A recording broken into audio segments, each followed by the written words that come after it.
teens that look like they're in their 20s, thugs, carneys, zombies, ghosts, seaweed monsters, and time loops. We're bringing in the new year the craziest way we know how. We watched Bloody New Year. We watch it so you don't have to, so you know what time it is.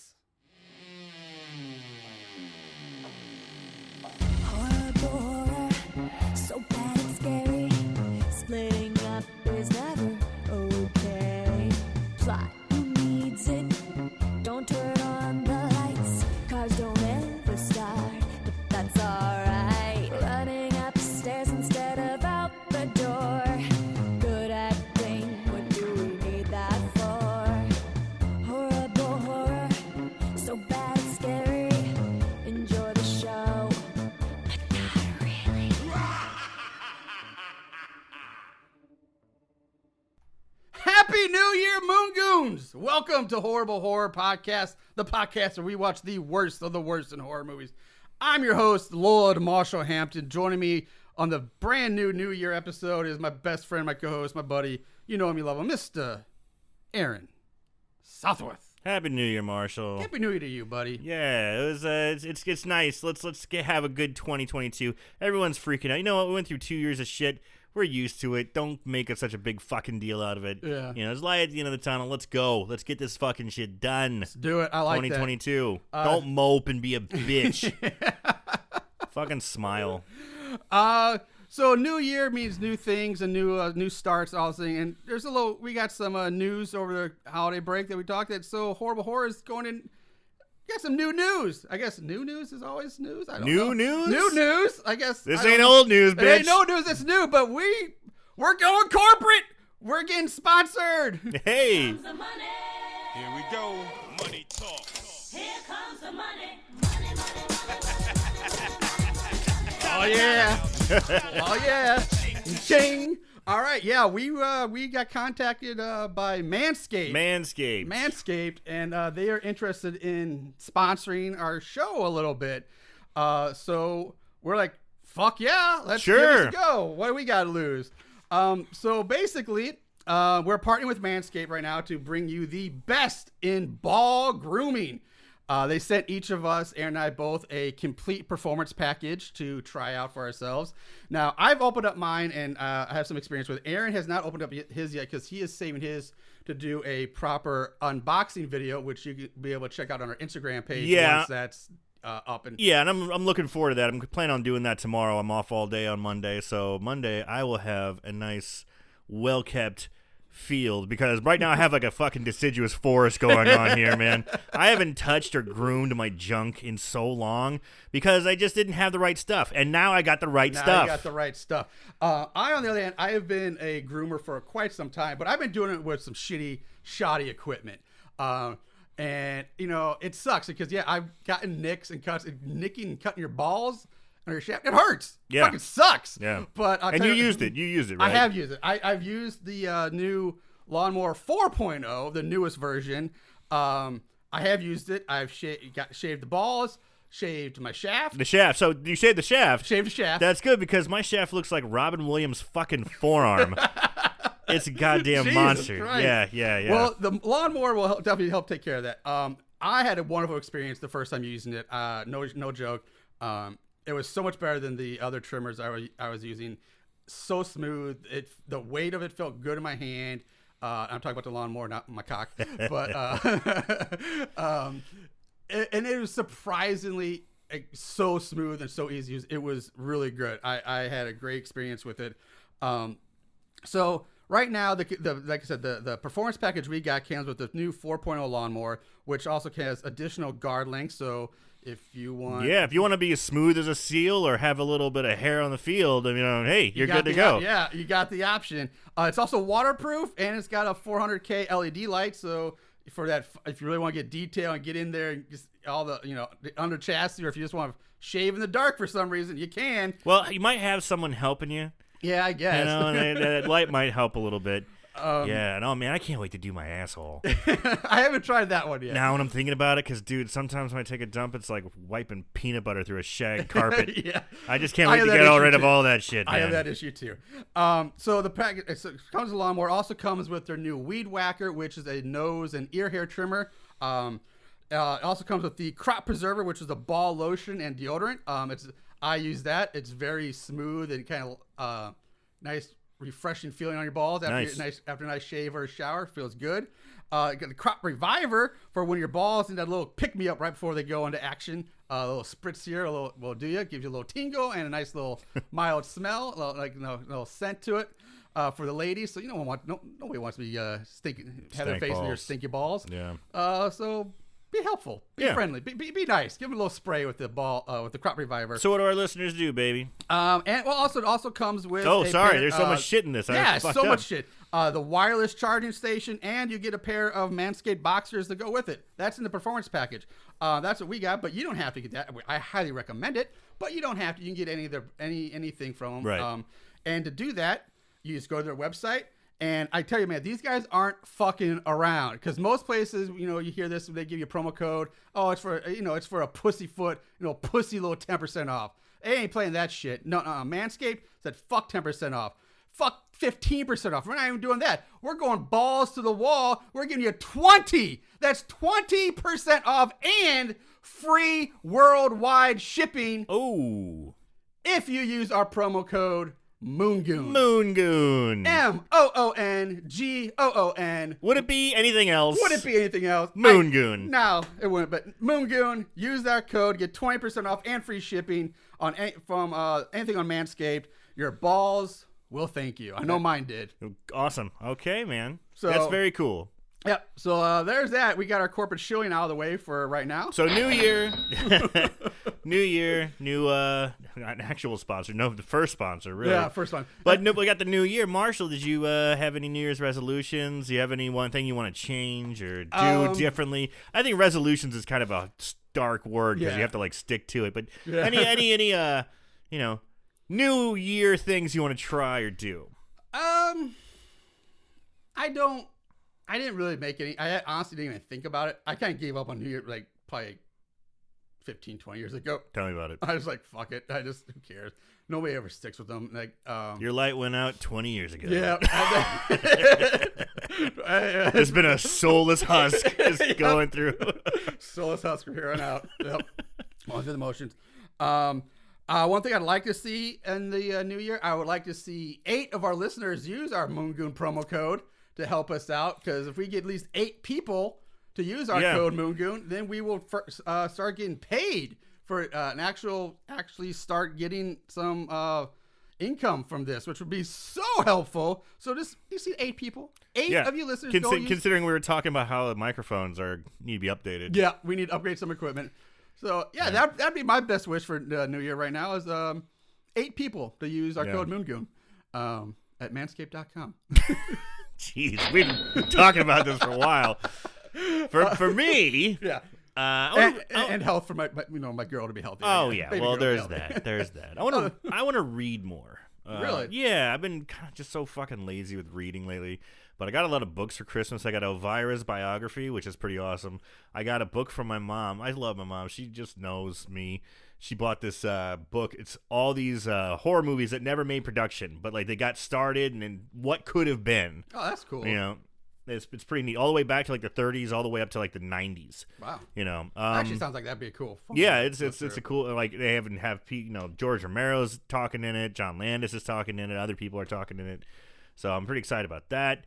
I got a book on Norse mythology. I got a ton of books, so I need to fucking read. Yeah. I've lost my reading. I used to be an avid reader too, but lately I feel like I'm just so busy. Finding time to read has been really difficult. And I'm happy that I got these kind of books, like a biography that has just chapters. It's when I look at a table of contents, I look at it as a menu, and the words are the food, So sometimes I'm I don't want to read about this. I want to read about that. And I don't want to have to follow an entire story all the way just to get to that point. Sometimes I don't like that. I just want to get to what I'm interested in. And I feel like the Untold Horror, I think is what it's called. The Untold Horror book's perfect. Yeah, you can just pick the biography from Elvira's perfect because it's just different chapters here and there. Yes, it'll probably be more smooth if I read it all the way through. Make more sense, but whatever. All right. I can appreciate that. Definitely appreciate that. Yeah, I don't know about you guys. But it's like, tell us yours. Like, can't tell us right now. So whatever. Hope you guys made some. Stick with them if you want to, or just say fuck them and move on and live your life. Yeah. So anyway, let's jump into this brand new episode, kicking off the new year. We're doing it properly. Obviously, I was able to track down one more New Year's horror movie. They're hard to find now. I am running out. Like, it's one holiday that's unlike Christmas and Halloween. So there's not a whole lot of New Year horror movies. I'm honestly, I'm surprised I haven't found this one sooner. But the well is drying up on these. Yeah. So anyway, we're doing Bloody New Year this week. Turned out this is a British movie. Did not realize that, but it was released in the United States on October 22nd of 1987. It's written by Fraser and Hayden Pierce and Norman J. Warren. Also directed by Norman J. Warren as well, who has 16 credits, including movies such as Satan's Slave, Her Private Hell, Prey, like with an E, Terror, and Horror Planet, aka Inseminoid. Horror Planet. That sounds horrible. Yeah. You can find this movie on Tubi right now. Nice. So that's cool. The cast, I'm not even going to mention anybody in the cast because none of them really did much. And they're all like British actors who did like some TV spots over There's one guy I recognize. One guy? One guy. Which one was that? I don't know if you had it in your odds and ends or anything at the end, but probably not. I don't know. Depends on what you're talking about. He's the old guy with the white hair, the older guy who's like one of the punks with the white hair. The carney. Yes. Okay. He's in Shaun of the Dead. Oh, okay. He plays the bartender. And you remember that scene when they're in the Winchester and the lights come on and the bartender comes out as a zombie and they all start beating him to "Don't Stop Me Now" by Queen. That's him. Oh, okay. Yeah, he's in this. All right, well then there's his big credit. Right, there you go. That would explain why in like IMDb or something like that there was a reference to like connection with Shaun of the Dead. Like, what? I don't get that. But okay, so, well, there you go. All right, so there it is. I recognize it instantly because Shaun of the Dead is one of my favorite movies. But everybody else we're not gonna mention, and they did some stuff, but most like some British TV shows here and there, and nothing. I mean, I doubt anybody's really gonna know or pay attention to. So we're just gonna move straight into. We're going to pop the cork on this baby, and we're going right in. So the movie opens in 1959 with black and white footage from a New Year's Eve party on the eve like a home video kind of style. Yeah, sort of, yeah. We're on the eve of 1960. The credits play over the party footage of these late teens / early 20-somethings. They're dancing, they're having a great time, while this song called Recipe for Romance plays, and damn it, it's kind of catchy. It really is. It gets stuck in your fucking head. It really is. I was kind of impressed. I was like, this isn't so bad. Yeah. It's by a band called, I think, Cry No More was the name of the band. Mm-hmm. But fuck it, this song doesn't get stuck in your head. So the montage comes to a close and then fades from black and white into color as we see this single girl walking across the now empty ballroom floor. She walks over to a mirror. She's kind of checking herself, primping herself, and what I was not expecting what happens next, but in a split second, we see an arm come flying out of the mirror, grab the girl by her arm, and just pulls her into the mirror. Right in. That was pretty awesome. Yeah, I don't know. Whoa! I was like, whoa! Was not expecting that. And then it just cuts to present, quote unquote, present day, 1987, on a beach where young lovebirds Janet and Ricky frolic and play in the water. While a dirt bike motorcycle just goes racing back and forth along a very populated beach, which seems very unsafe. I don't know. I guess it's the 80s in Britain, but I guess they allow more bikes on the beach just to run around. So Jan and Ricky head back to the beach where they meet the rest of their group of friends. They're all hanging out in the sand. We meet Leslie, the blonde girl, her boyfriend Tom, who kind of looks like a poor British man's version of Ian Ziering. And then there's the mullet-headed friend, Spud. Who? That's such a weird reference. Who the hell is Ian Ziering? You don't know Ian Ziering? No. He was, I can't remember his character name, but he was the blonde guy with like the curly hair, short in 90210 Beverly Hills 90210 back in the 90s. Such an odd reference. And I think he was in the Sharknado movies. I think he starred in Sharknado. Okay. I think he went on to those. But he looks kind of like a poor British man's version Beverly of Ian Hills Ziering. 90210. The original. Huh? The original, guys. Yeah. Because I'm sure so many of our listeners are big followers of that. Yeah. So, like I said, and their mullet-headed friend Spud. So we just gonna jump to the group now at the Fun Fair, which is basically a large carnival or like a small amusement park. Yeah.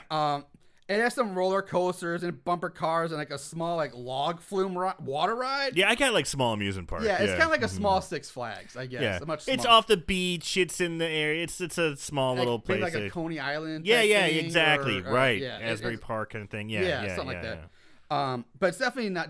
It's not like the portable carnival that travels around. I don't think they're traveling around with a log flume and. No, exactly. So Spud's wandering around and he comes to a tilt-a-whirl type ride. Yeah, like a more adult versions of the teacups. Yeah. Yeah. Where he sees these greaser-like thugs harassing a girl by trapping her in one of the spinning, well, quote-unquote, cups, for lack of a better word, and it's continually spinning her around Like, and yeah, around. you like that? Ha ha, yeah. Even though she's on the ride that spins around and around. Yeah, So, if you didn't want to be spun around, why are you on this ride? I'm really confused. It's like, I get they're supposed to be, like, harassing her. But it's like you just make you're spinning the ride. Yay! You just spin her around. She's like, no, stop. And then one of her friends is sitting there watching, and he's just sitting there casually. Thank you. He's just standing there. I mean, he's like, I thought at first, I was like, oh, they're just part of the group that we just were meeting now. Because he's just casually hanging out, watching his girlfriend or this girl get harassed. She's screaming, like, help, help! And Spud just then, like, watch, like, I mean, like 2 feet away from him. Like he's leaning against the fucking like railing. Yeah, watching him spin her. And then the carney, the ride operator in the booth in the middle of the ride, he's looking out, and he just he sits on his fat ass and watches the whole thing too. Bartender John. So the operator, the carney, is supposed to be responsible for like the safety of the ride and all that, and keep whatever. He's like, whatever. I'm just gonna let this happen. Like I said, Spud stands there.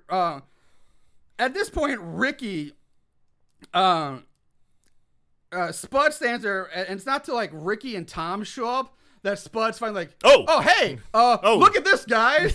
And Ricky is the one who shouts out, hey, leave her alone. And then Ricky and Spud spring into action. Tom, however, continues to just stand there and watch it go down. Ricky and Spud jump onto the spinning cup and tell the thugs to leave the girl alone. Leave her alone. In their wonderful British accents. So now we have the girl trapped in the seat, the four dudes hanging off of it while pushing and shoving kind each of other fighting around, trying to as the ride starts going. And it's spinning around. Now, finally, the fat-ass carney operator decides to put a stop to this and gets involved. But to my fucking surprise, he sides with the thugs. The thugs is who he sides with, and he goes after Ricky and Spud. I like these guys' style. I'm going to defend these hooligans. So, meanwhile, this is going on. Tom has found the power cord leading to the ride, and he follows it to like just like the underneath area where he flips this almost comically large. It's so big. It's like something you'd see in like a cartoon where it's like at a power plant. It's like flip the switch. Big giant handle, red handle flip switch, and he pulls that down, killing the power to the ride, which causes the two thugs and the carney to fling themselves off the ride. Dude, it's so funny watching them jump off there and like roll and roll. Fucking hilarious. Like obviously it's so supposed ridiculous. to be the momentum of Sun stops is supposed to send the flying, but it's clear that they just like take basically like a running start and jumped off themselves. It's like The Rock when he took the Stone Cold Stunner. He just flopped and moved and kept going.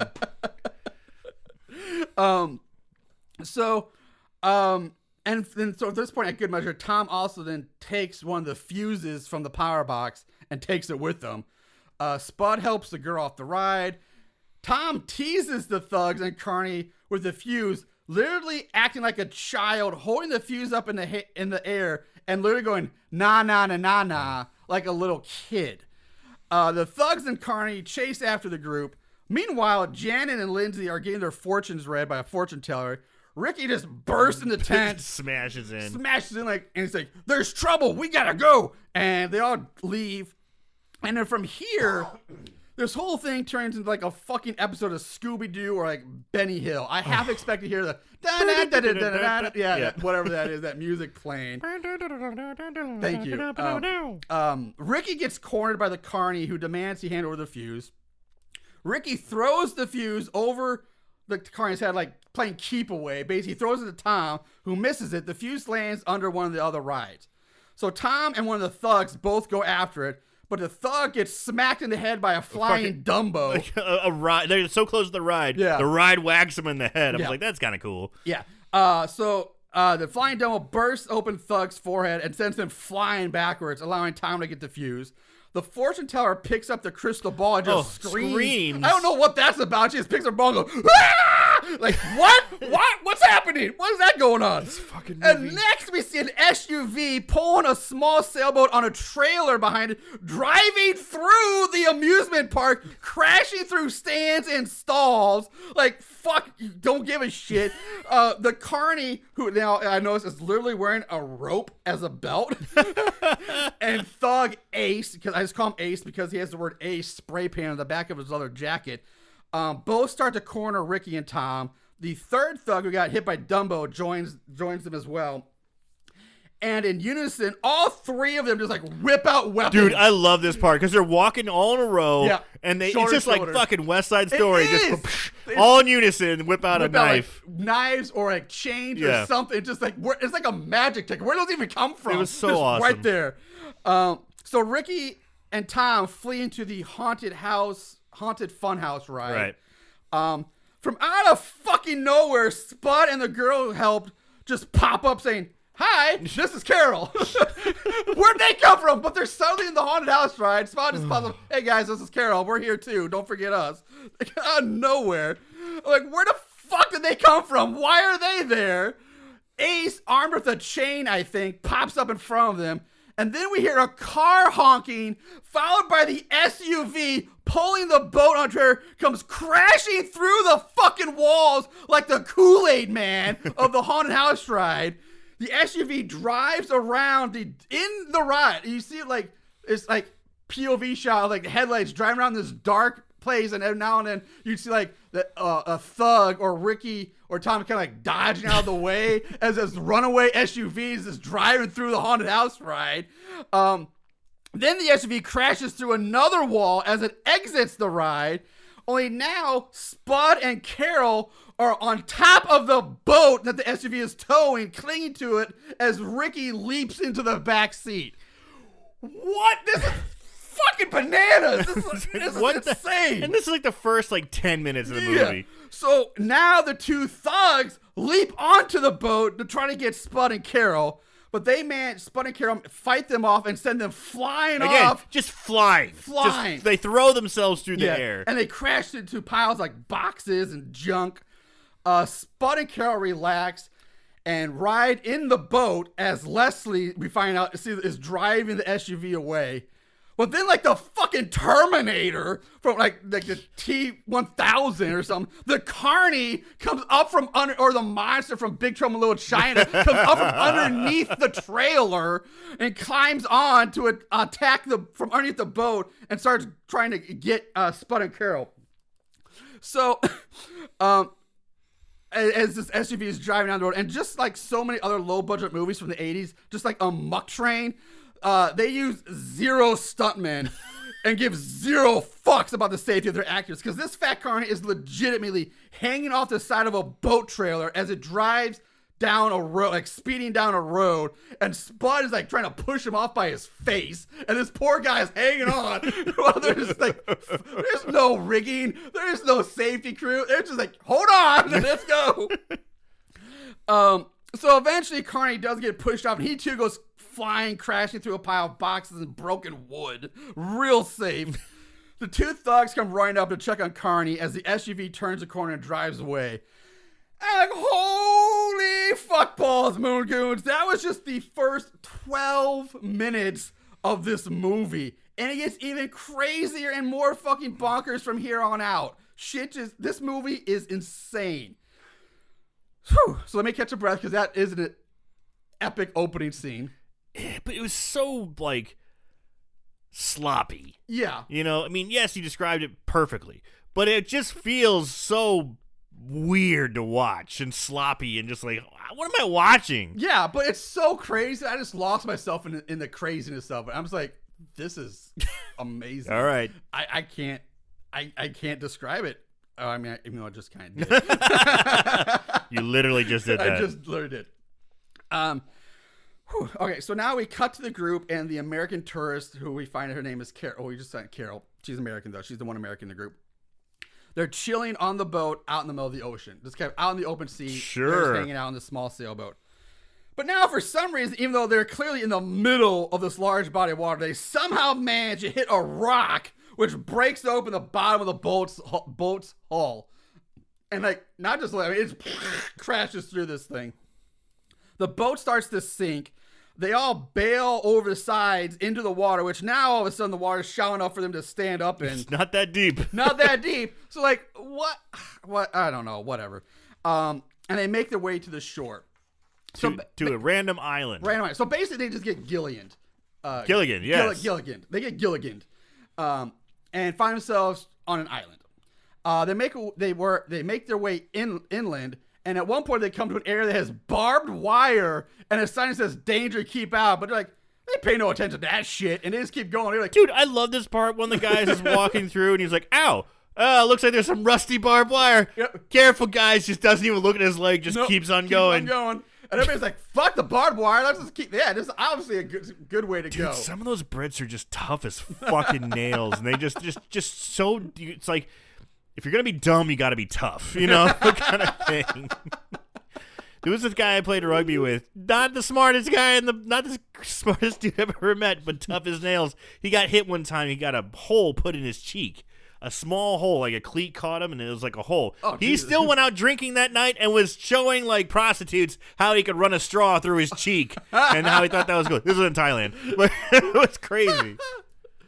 Oh, I was like, that's right. I haven't heard that one before. That is one tough Brit.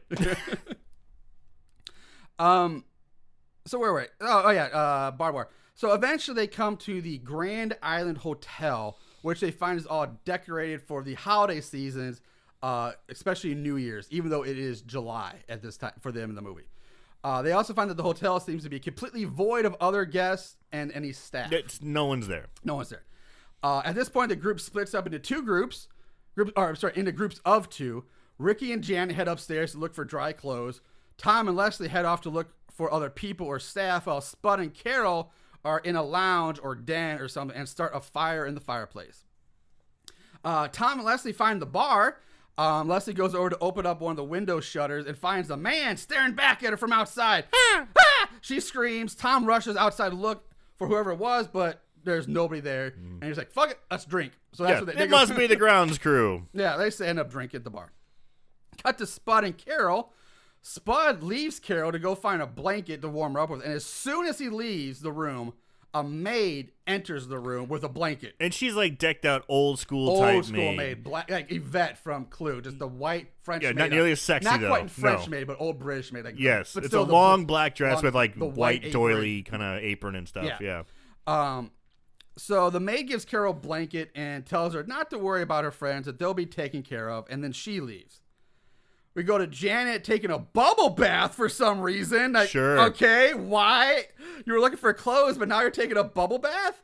And seemingly she's asleep in the tub. Because it's such a relaxing environment. Yeah. You just escaped thuds. You just survived a drowning, your boat sinking. Shipwreck. You come into an abandoned hotel. You know what? Calgon, take me away. Yeah. And now we get a very Nightmare on Elm Street-like scene because the handheld hose nozzle faucet thing on the extendable like hose like magically comes to life and slithers into the water like a snake and starts moving towards her, but stops immediately and goes limp when Janet wakes up. Janet thinks she sees, and then like the tiles next to the tub on the wall are mirrored, like every other one's like a mirror. It's like it's like a checkerboard. It's like a checkerboard, but a mirror and then black saw. and then Mirrored. So she thinks she sees someone in one of the mirror tiles, and she wipes like the steam or something off the mirror and looks again, and she looks over. There's nobody there. But then Ricky just pops up behind her, like Ew. naked too, and they just start making out. Spud is wandering around the dark hotel, ends up in the kitchen where he starts to hear music. So he follows it and ends up in the ballroom where he sees a 2-person band singing and playing guitars on stage. The lights reflecting off the mirror ball start to like flicker too much, and they start blinding Spud. And in the flickering light, the band disappears and the room falls dark and silent again. Behind him, instead, double doors open and close by themselves.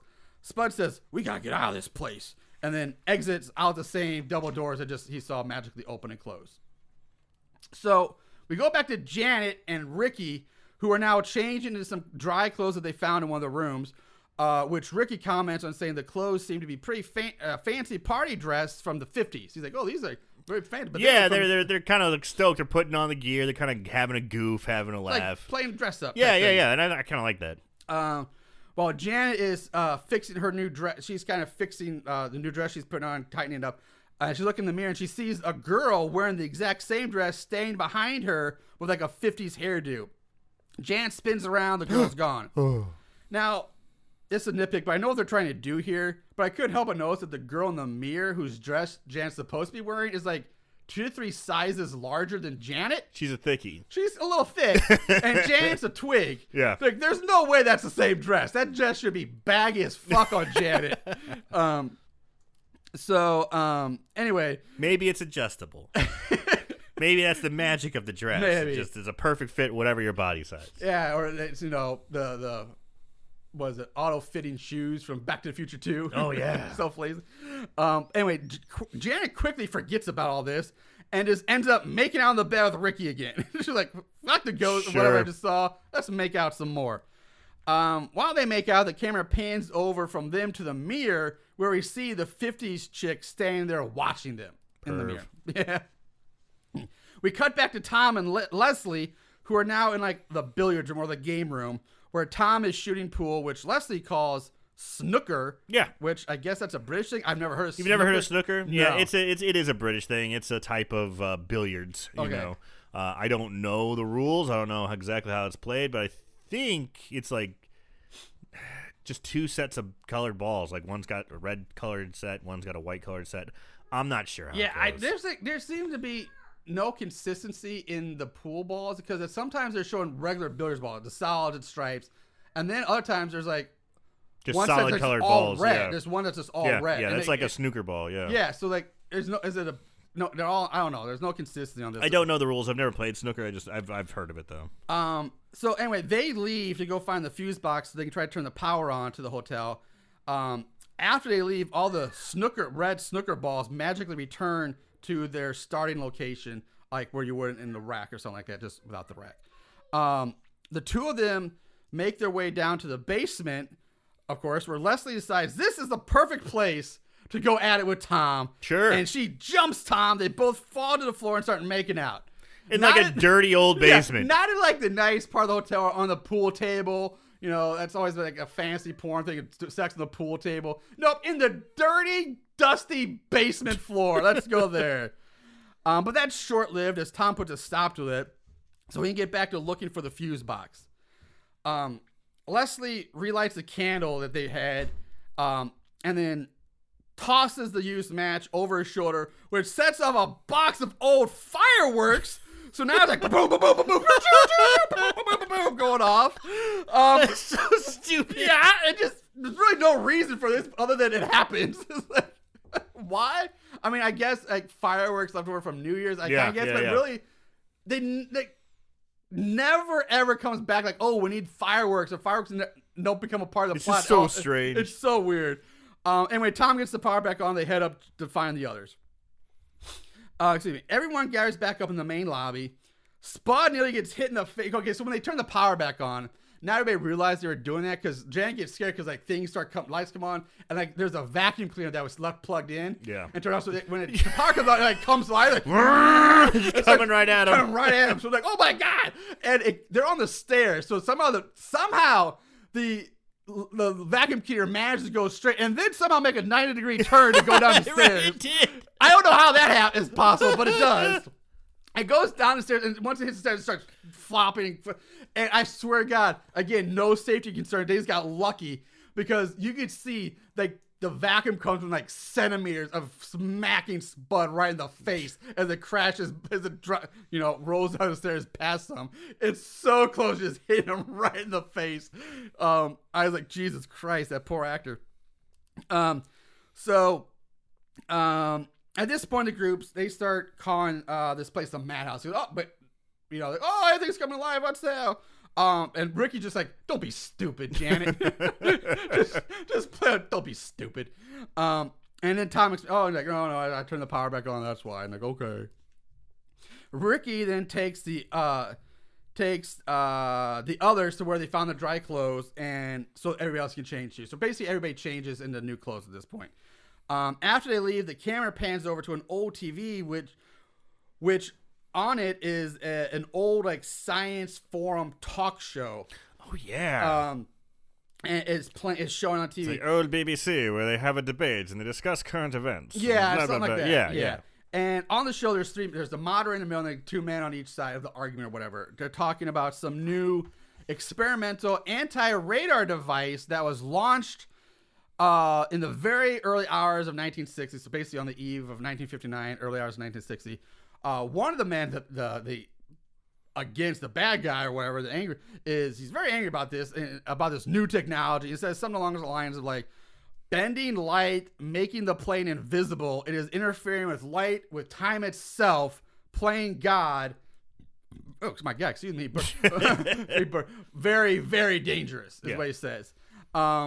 Scare the burps right out of you. Yeah, scare the burps right out of me. It's so dangerous.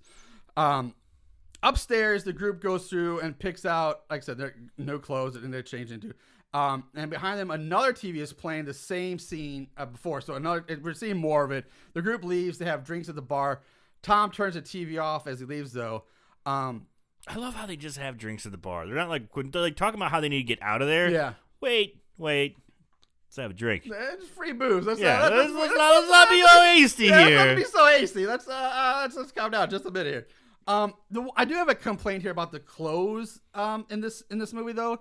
Especially the dresses that the girls are wearing because the issue is that if these clothes were left behind from the party goers we see in the opening of the movie, which took place on New Year's Eve, which is in winter, why are all the dresses like light, flowy summer dresses? They should be winter dresses, much more formal. Because that was and in the 50s, when you went to a ball, it was like you dressed like formal. Prom, almost like it would have been prom-like clothing. And they're just like summer sundresses here, light, flowy. They should the movie makers should have been like, that's an oversight. Like, costume designers suck balls. Like they should be winter dresses, winter clothing. Yeah. Not like pink and light blue pastel summer dresses. That makes it so it doesn't fit. Anyway, so we jump to the group down at the bar drinking, where Carol says it's such a crazy day she's had. And she's like, I've been harassed at the fun fair. I met new friends. Our boat sank. And now we found this hotel. And it feels like it's stuck in a time warp. And Jan's like, oh my God, do you think we're really in a time warp? And Rick, again, shuts that shit down real fast, saying, Jan, stop being stupid. So we're talking Janet and Time Warp. I'm Yeah. getting Rocky Horror vibes. Yeah, I'm like, no. Damn it, Janet. Don't be stupid. Leslie starts to hear voices coming from somewhere else, and she shushes everyone. She's like, shh. And like, oh my God, we hear it too. Let's go check it out. So they follow the voices to the hotel's movie theater, because this place has its own movie theater. Sweet. Yeah, where an old black and white movie is playing. The group decides to sit down and watch it for a bit while Ricky heads up to the projection booth to see if there's somebody in there. The movie playing, just for you guys to know, is an old sci-fi horror movie called Fiend Without a Face from 1958. So there's a little bit of trivia. Nice. They watched the movie all the way to the end.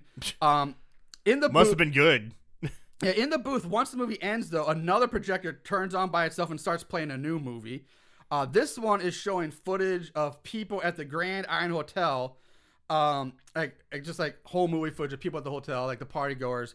Again, I find it funny because, again, it's New Year's, winter, but the footage is like summer. It's still grassy and bright outside, running around, playing in the grass. That's a good point. Frolicking. It should be snowy out there and like cold, but they didn't do that either. Yeah, the UK is a cold place. Yeah, there'd be fucking snow and cold there. Yeah. They don't have nice sandy beaches that you want to go frolic on. Yeah, and this is made what 80 something. So again, global warming was that. Like, there was fucking snow back then. There's still snowing. Anyway, so for some reason, Spud decides that he needs to stand up and commentate on these movies and try to be like Mr. Funny Man, like tries to do like a Mystery Science Theater 3000 type shtick, which I guess is supposed to be funny, but it is not. It's terrible, man. It's so bad. Thankfully, this bit ends when one of the guys in the movie literally leaps out of the movie screen and attacks Spud. Everyone rushes down to Spud and just stands there and watches as this guy dressed as a sheik scratches Spud across the face, like leaves these 3 deep gashes or scratches on Spud's cheek. The sheik then flies up into the air and flies into the lens of the movie projector, which then causes the film strip to come to life and starts attacking Ricky in the booth by wrapping around his legs like a snake. Holy shit. I can't make this shit up, guys. This shit happens. Ricky falls to the floor, but he's able to like rip off like the film strips off of him. Ricky leaves the booth to join the others who are standing over Spud's now, for some reason, dead body. What the fuck, movie? Are you really going to try to tell me, or tell us as viewers, that Spud died from getting scratched on the cheek? What kind of bullshit is that? I mean, we've seen some pretty lame kills here at Horrible Horror. This one is top shelf. This one may take the fucking cake as the worst.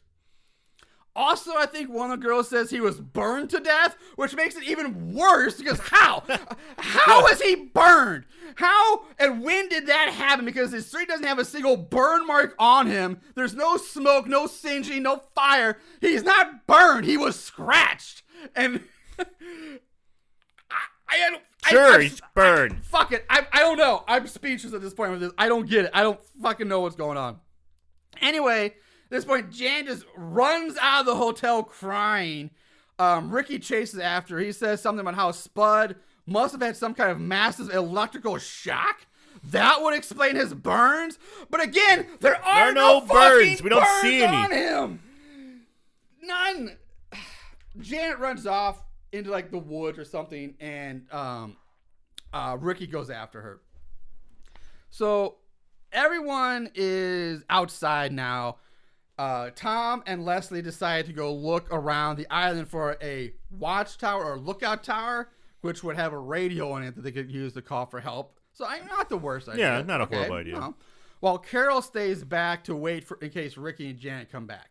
So she stays at the hotel. The others leave. So we're already separating everybody. Yep. Brilliant. Right in our wheelhouse. Bloody brilliant, as the Brits would say.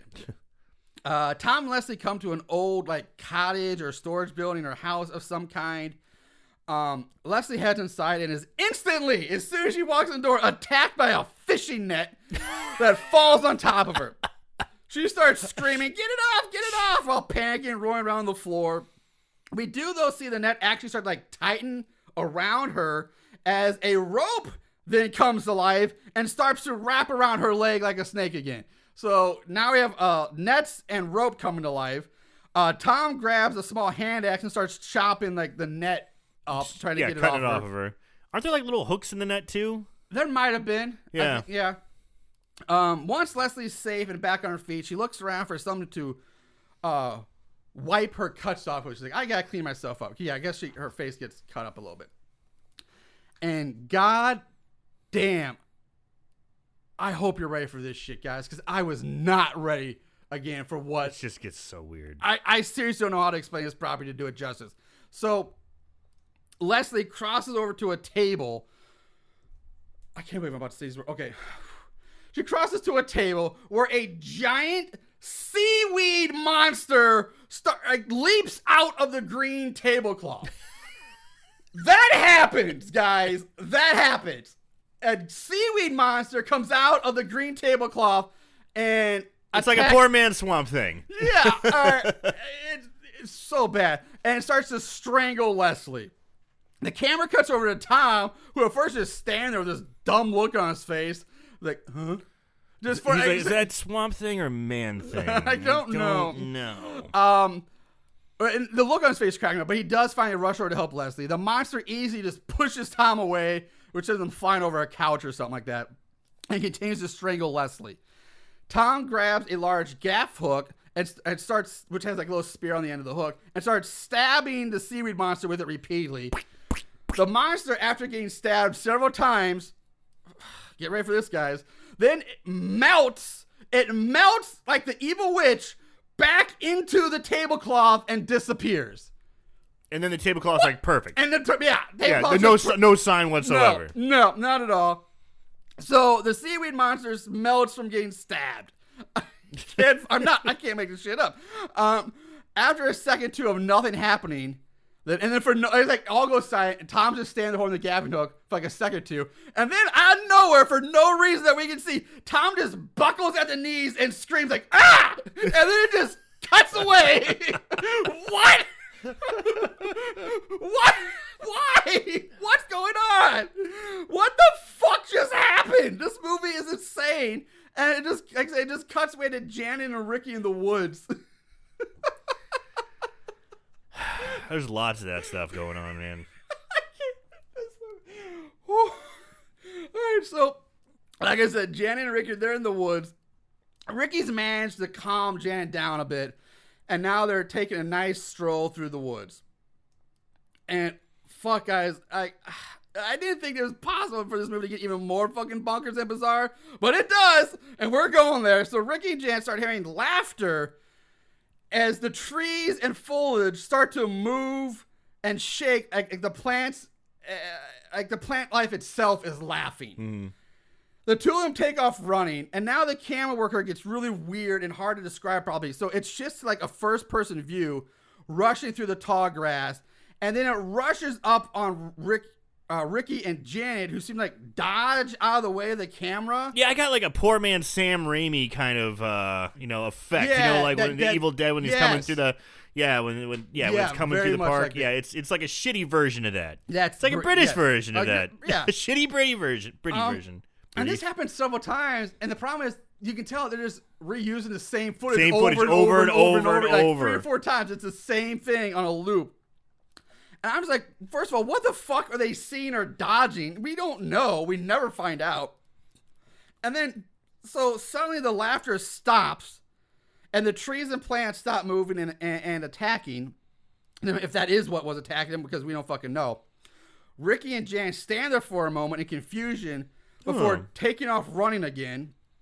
They make it back to the beach, where the laughter starts up again.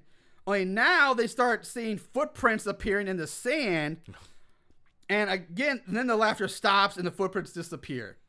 And my only guess is that it was Jesus carrying them because that fucking poem. Why is there only one set of footprints? Because I was carrying you to your doom. Dun, dun, dun. Jesus with the heel turn. Jesus from out nowhere with a steel chair for you. So yeah, that fucking happens. Now. Sorry, I'll stop. Ricky and Janet walk along the beach in disbelief. Ricky finds a wine glass that's just sitting on the sand. And then when he picks it up, the laughing starts up again. The footprints start reappearing because, goddamn, you don't take Jesus' wine glass, I guess. And then so Ricky and Jan just run. They just start running again. That's it. So they make it off the beach, and then they start hearing. So we're not done. They make it off the beach, and then they hear a sound of a plane flying overhead. They look up. Damn it. Nothing. They don't see a plane anywhere, but they hear it. But then the sounds of the plane flying turn into sounds of the plane crashing. Boom! And then a fucking explosion hits. And I'm serious. There's a real fucking explosion in the woods. Like, there's no plane, but massive explosion. Fire, smoke goes off in the woods. So they rush off to check it out and find the smoking remains of an old building and a crashed plane. Ricky is looking around and he sees a pilot standing behind him in a broken mirror. Why there's a mirror there, I don't know, but sure. There's so many mirrors in the weirdest places in this movie. That's a good There's point. like mirrors out in the woods. There's mirrors in the hotel. There's mirrors in a plane. There's mirrors. It doesn't make sense. Anyway, he spins around again. The pilot's gone. There's nobody there. This happens twice. Waka waka. Waka waka. Yeah. We jump back to Carol alone, pacing around the front of the hotel. She looks over and sees the maid walking behind some trees or tall bushes, and for some reason thinks it's Rick or Janet, even though you can clearly see it's a maid. And she's the only person who's actually seen the maid before, so she knows who the fuck it is, but she's still like, Rick? Janet, is that you? Rick? No, it's the fucking maid, you dumb bitch. God damn. Carol goes after her, calling out for the maid. Like, wait. Carol is led to another small white cottage. She knocks on the door, getting no response. She decides to go in anyway. Inside this cozy little cottage, she opens up one of the doors. She opens up a door and gets blasted in the face by snow and Arctic winds. Oh, God. So I just seriously, I have to admit something here. I saw this movie twice, and each time I was fucking hammered. And I have spotty memory at best when it comes to this shit. So whenever you're saying stuff, I'm like, oh yeah, that fucking happened. Oh, Jesus. So I'm sitting here listening to him like, what happens next? Oh yeah, that does happen next. It's like, it's all like new to me. So it's like, but once it hits, I'm like, oh my fucking God, that's right. Oh, yeah, I fell asleep both times. I was just too drunk. Because this movie kind of makes you want to drink. Seriously. Fucking blizzard comes out of nowhere. She tries to leave the cottage, but the door closes and locks her in. Carol fights her way through the Arctic winds and snow to a small sitting room that has a lit fireplace, a fire in the fireplace. And that's when the lightning storm hits on top of the snow and Arctic winds. Now we have lightning in this room going off. Thunder snow. Fucking insanity. Carol drops to the floor next to the fireplace. The sounds of like a hissing or angry cats can be heard, along with some high-pitched screaming as well. Even a howling wolf is heard. What the fuck is happening? What else can we throw in there? Let's a baby crying. Let's throw in that. Throw it in there. You know, yeah. But then everything just stops. The snow, the wind, the lightning all vanish along with all the sounds. Carol just leaves the house. As she walks by the window of the room, the sitting room she was just in. She looks back inside and sees sitting in the windowsill is a tiny version of herself trapped in a snow globe. Jesus Christ, I forgot about that. Carol runs back to the hotel at this point. She meets Rick, Janet, Carol, and Leslie all kind of converge on the hotel at the same time. Leslie says, it's like, hey, I need your help. Something happened to Tom. You gotta help me. So they all rush off following Leslie back to the house. We'll call it the fisherman's house. We'll call it fisherman's house. Back to the fisherman's house where Leslie and Tom fought the seaweed monster. God damn. Leslie tells the others to go on first. Like, you guys go on first. I can't do it. Which they do. Inside, they see no sign of Tom. Ricky goes over to open a door and finds himself nearly falling off a cliff. So a door that leads to nowhere. Now, but he's able to grab onto the door to keep him from plummeting to his death on the rocky shores below. The girls help pull him back inside. The girls think that Tom probably fell out this door, so like, we have to run down to the bottom of the cliff to look for him. He might still be alive down there if he fell out. Carol then flings open the front door, and oh shit! There's Fat Carney! What the fuck? Where the hell did he come from? Oh, God. So you're telling me this guy somehow got up from being tossed off of the boat. Off the boat. Off the boat that was driving on the road. Speeding down the highway, yeah. Gets up, goes into the ocean somehow, or finds out what island they're on. Yeah. Their boat sank. It's underneath the water, so it's not like their boat's on the shore. But somehow magically knew where they were and tracked them there. What? No explanation. No explanation is whatsoever. And it's... So, anyway... And he looks pissed. Oh, he's pissed. Carol backs away as the carney enters the house. The carney spots Rick, pulls out a length of chain, and starts swinging it at Ricky. Ricky and the carney fight. The carney takes out Ricky eventually and turns his attention to the girls. Carol tries to run for the door, but the girls run, but he grabs Leslie. He's able to grab Leslie, and I shit you God. not, like Jason fucking Voorhees, the carney punches straight through Leslie's stomach and out her back. Just a big bloody punch right through her. Yeah. Shapow! Shapow! Just fucking Kano style, Jason Voorhees style, Yeah. just through the body. And I'm like, what in the fuck am I watching? Yes. I'm just like, huh? And the like, I'm really confused, and it just gets even fucking stupider. It does, because we're not done. Because now all of a sudden it goes to Leslie, cuts to Leslie's face, and Leslie is a goddamn fucking zombie. What the shit? And like a shitty zombie. Shitty zombie. I mean, just like white cake makeup, Half black of the face, yeah. black circles around the eyes. It's like something your mom would do for you in the 3rd grade. Yeah. Yeah, like you couldn't afford the mask because she just goes to her makeup kit. It's like, I'll make you a zombie. Don't worry, buddy.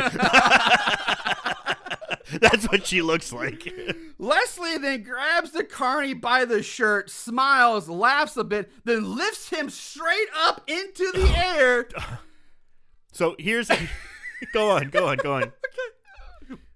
Lifts him straight in the air, and then throws him face first completely through the fucking wall, out of the building, over the cliff. Off the cliff. What the fuck? It's so bonkers. Like I'm on like overload with this movie at this point. It's insanity. I can't stop using the word insanity because too much. Too much. So here's the funny part.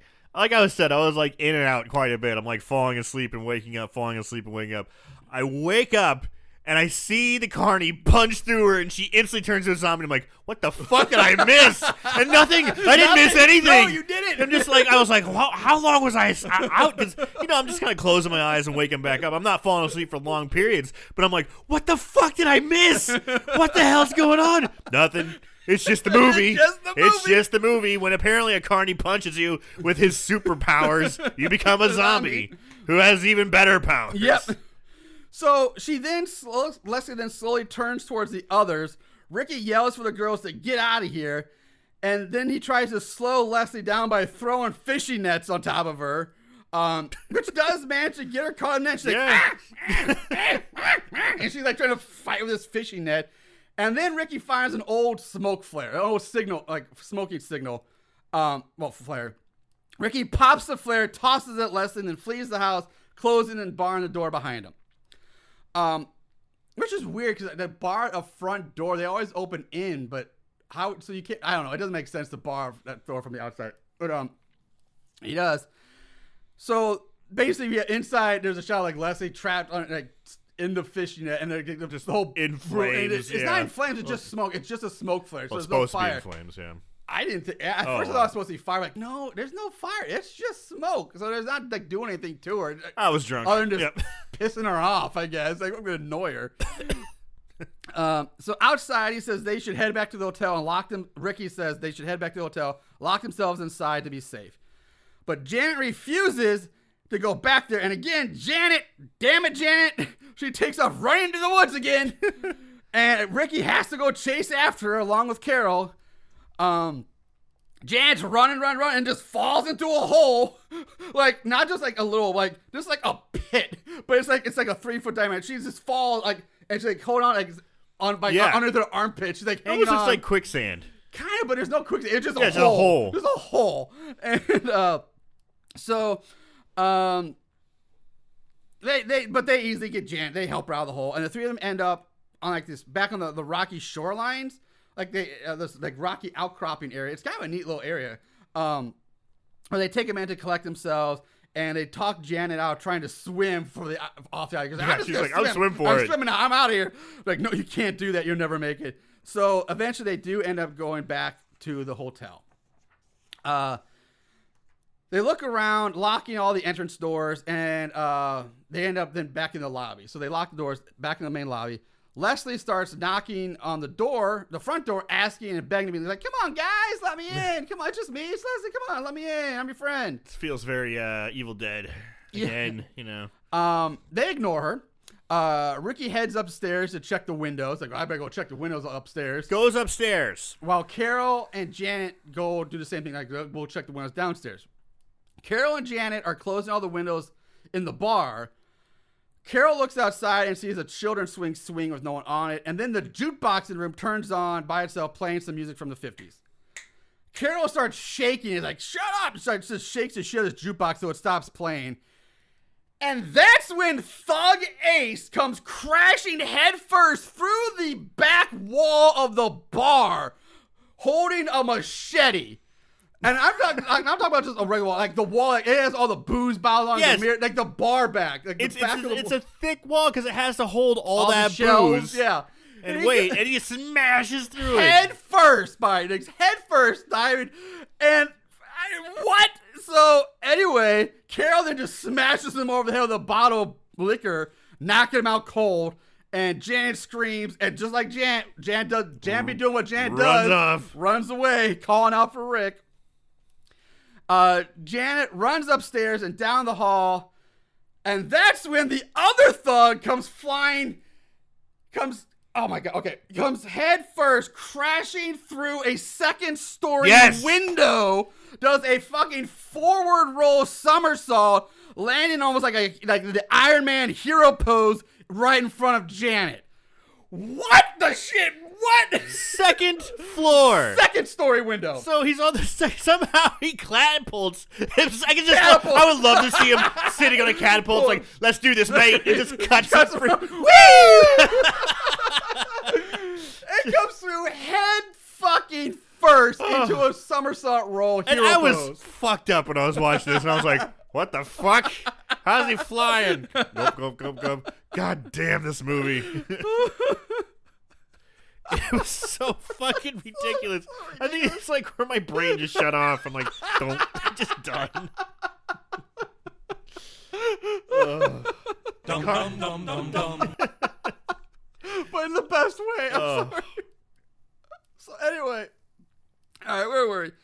So super hooligans. Super thug. Hooligan. I guess that's a bad word because they're not soccer hooligans. They're just thugs. They're greasers. Anyway, so.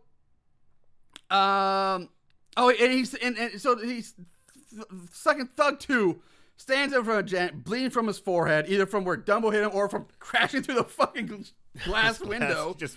That cut just won't stay closed. It will not. Thug 2 starts approaching Janet, and that's when voices and laughing start up again. Thug 2 stops, looks around, and is people crashing through shit ain't over, because now fucking zombie Leslie comes crashing headfirst through a decorative circle in the ceiling.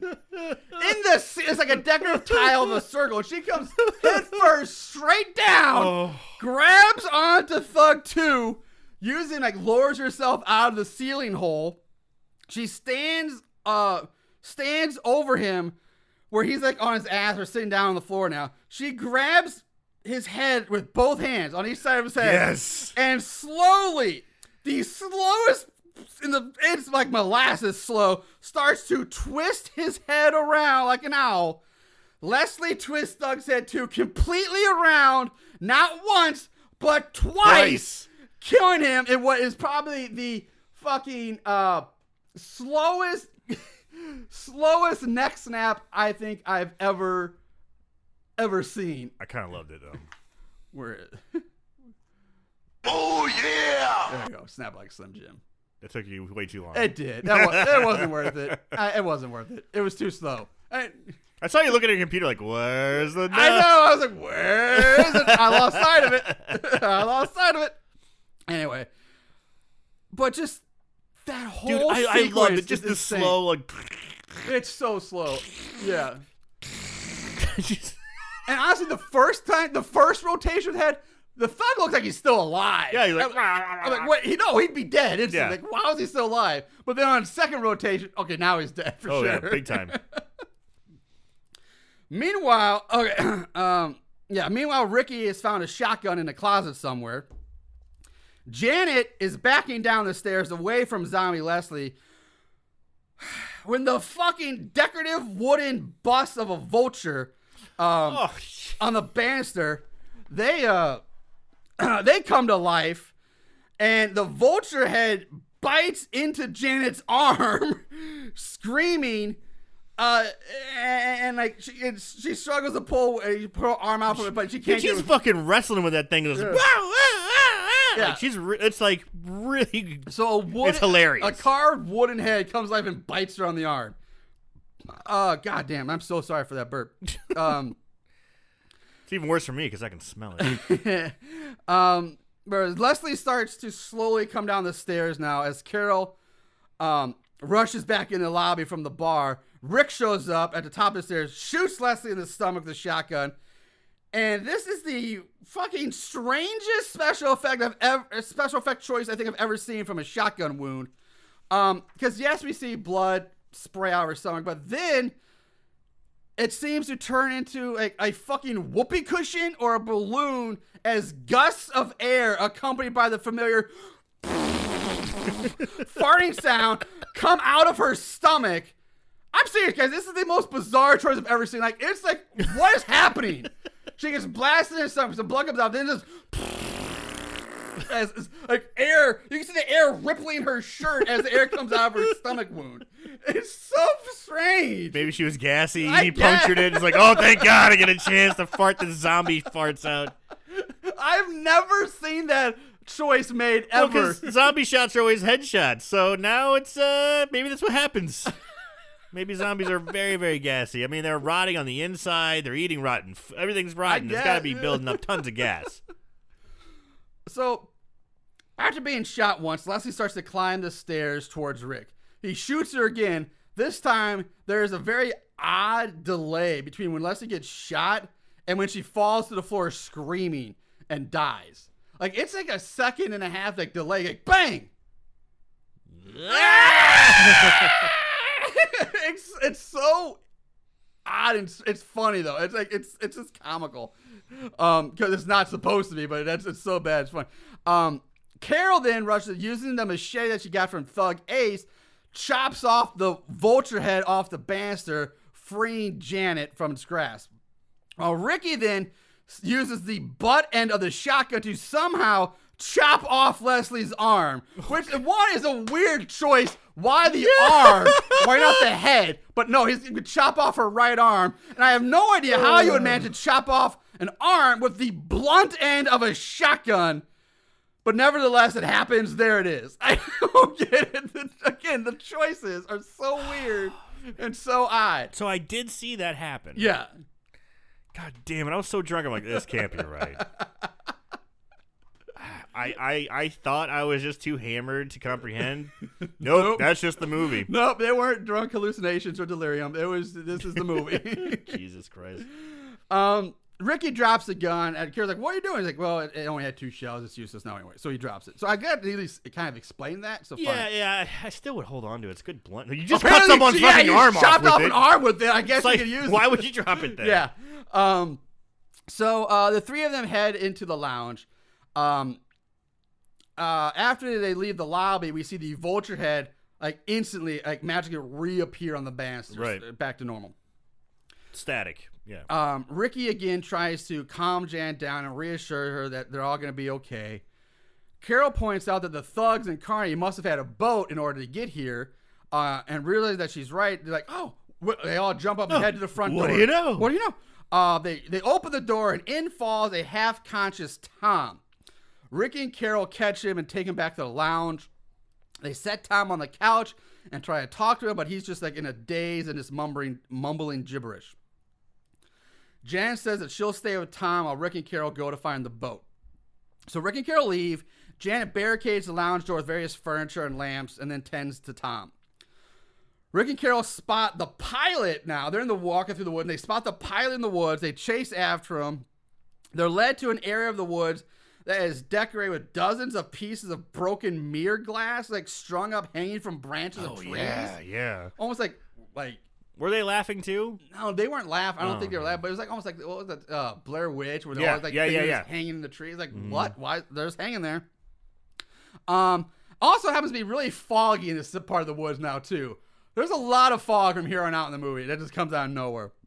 But nothing comes from this, and they just walk through it, and they find a makeshift shelter set up next to the wrecked fuselage of the crashed plane, along with an old radio where a Mayday message plays on repeat. As Carol looks around, everything smashes shit, but there's like a perfect 12 by 12 mirror just leaned up against the fuselage of this plane, just sitting there on the cockpit part of the plane because why not mirrors? She looks in the mirror and she sees the pilot standing behind her in the mirror. She spins around and unlike every other time in this movie, this time the pilot is actually there. She screams. Rick runs up behind the pilot with a branch or something, hits the pilot in the back of the head. And in a million years, I would never have guessed what happens next. Goddamn this movie. The pilot's head fucking explodes in a cloud of red dust and smoke. His body crumbles to the ground like it's like hardened clay breaking apart. Janet and Rick look down, and all we see now are the dirty old flight suit the pilot was wearing with smoke like seeping out of it. God damn it. Then all the smoke and dust in the air gets sucked back into the flight suit, like it's sucked back in, and just fucking vanishes from sight. Okay. What? Okay. I'm at this point, I'm not questioning anything else in this movie. Okay. Sure. It fucking happened. He explodes into red dust, crumbles like broken clay, and then gets sucked away. I don't know. It's fucking strange. It happens. Rick and Janet, I'm sorry. Carol. Rick and Carol look at each other for a moment like, what the fuck? And then rush off for the coastline where they spot a small rowboat on the shore.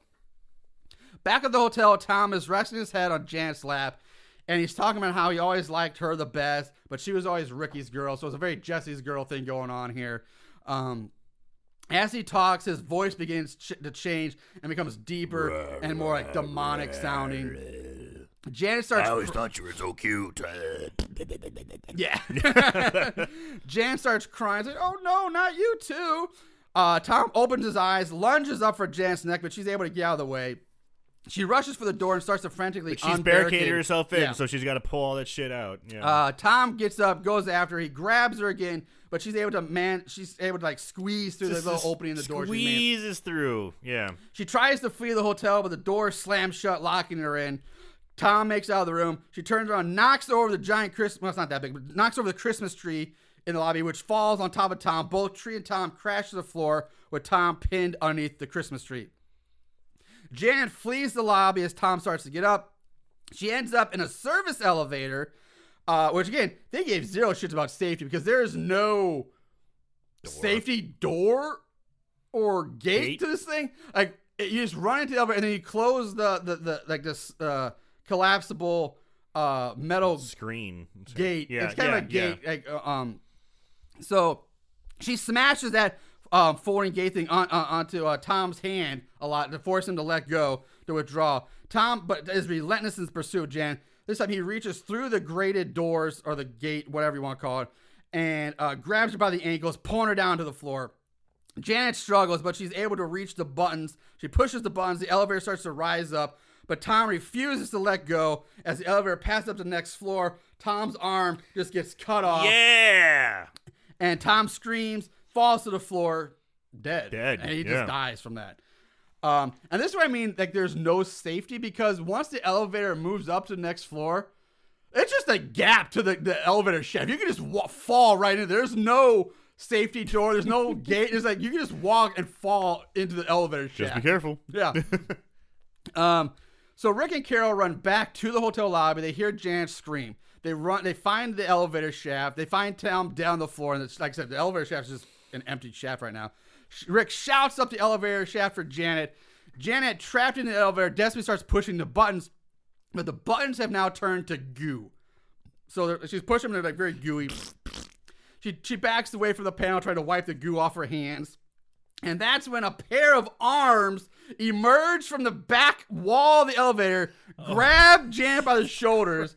She screams and struggles against these arms, but in the end, she's unable to break free of them, and the arms pull her into the wall of the elevator. Like she phases through the wall the elevator lowers back down to Rick and Carol, and Rick watches as the outline of Janet is pulled completely into the wall and vanishes from sight. It's kind of like that scene in Friday 13th Part 6 when Jason smashes that chick's face into the wall, like he's in the RV, and he smashes her face into it, and it's like you can see the outline of her face, but it's like in reverse. Instead of being punched in, you see the outline of her body in the wall, and then it's it just like sucks Han Solo back in Carbonite. there. Yeah, but it like sucks back. Yeah, it sucks back. Yeah, it sucks back into reality. Yeah. Yeah, and it's like there's no trace of her then. Yep. It wasn't a horrible effect. No, it wasn't that bad. And it looked like that same kind of like silicone that they used in Nightmare on Elm Street. Yeah, it's a liquidy latex. Yeah, latex yeah. thing. It looked pretty good. At this point, Rick breaks down crying. Carol looks back and sees Thug Ace now coming down the hall towards them. Ace is back. She gathers up Rick. She's like, Rick, get your ass up. We gotta get out of here. She gathers up Rick, and the two of them run off. So wait, aren't they next to a guy with his arm off?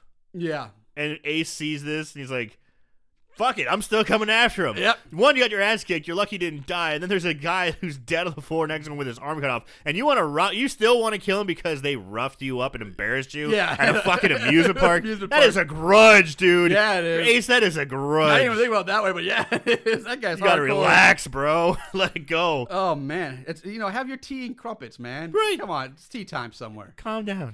Yeah. Yeah. So they run off. They round a corner and they spot the maid turning a corner at the far end of the hallway.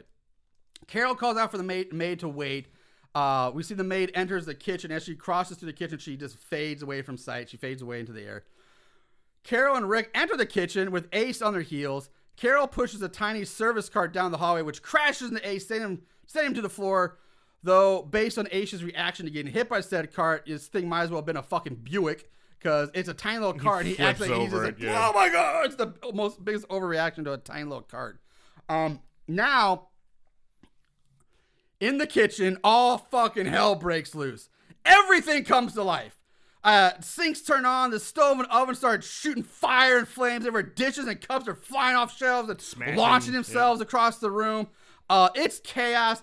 It's very much like that opening scene from Tourist Trap. If you remember, or I think that one scene from it was 976 Evil 2. Yeah, the kitchen comes alive. Yeah, so it's very much like that. It's nutty. It's just chaos.